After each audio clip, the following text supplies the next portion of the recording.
ఒక తోటలో ఒక కొమ్మలో ఒక పువ్వు పూసింది.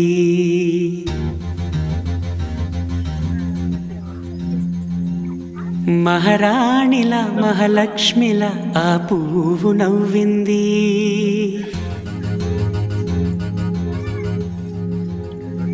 అలాగే నవ్వుతూ ఉండాలని, అలాగే నవ్వుతూ ఉండాలని నింగి నేల వాగు వంక చెట్టు చేమ గువగూడు ఆశీర్వదించాయి.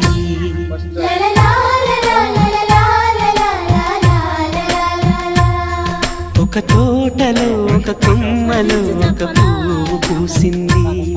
మహారాణిలా మహాలక్ష్మిలా ఆ పువ్వు నవ్వింది.